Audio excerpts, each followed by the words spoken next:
With the success of The Lord of the Rings, it only made sense that Disney sort of wanted to do their own version. But because they couldn't get Tolkien, they decided to go to his best friend, C.S. Lewis. And since Disney is more kid-oriented, it made more sense to go to a story that was also a bit more kid-oriented.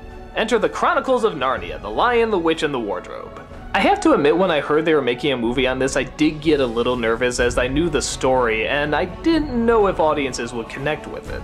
It is, when you get down to it, really strange and really bizarre, but they found a really good mix, updating the effects and tone while still keeping true to the book's spirit.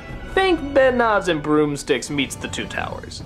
It starts off in wartime, and 4 children have to be separated from their mother. They're sent to live with a professor who has an enchanted wardrobe, and when you walk inside, you enter into a fictional realm called Narnia.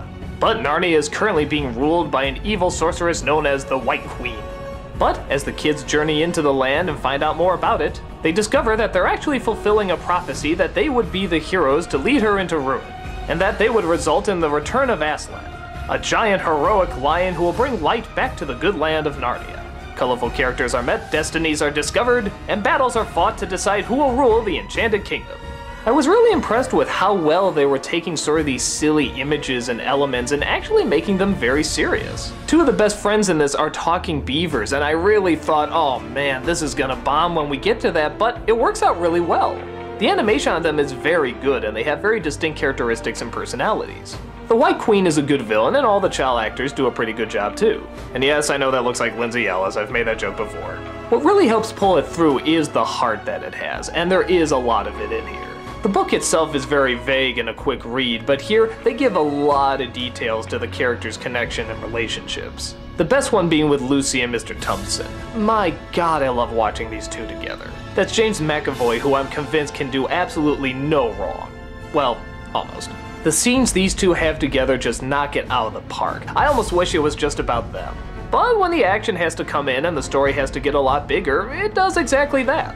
I'll warn you now though that if you thought some of the religious symbolism in The Lord of the Rings was a bit obvious, this beats you over the head with it. There is no doubt who these characters are, what they're representing, it's in your face. But I didn't mind too much because it still makes for a good story. Even if I didn't know what it was symbolic of, I would still really enjoy it.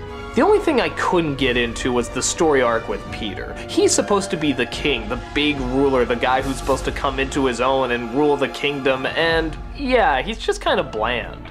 I had the same problem with Aragorn in Return of the King. He's supposed to be the ruler, the guy who's supposed to be in charge of everything, and all you do is just see him chop up a bunch of guys, nothing much else. I think if they got that element down, this would be on par with some of the great epic fantasies. But as is, it's still pretty good.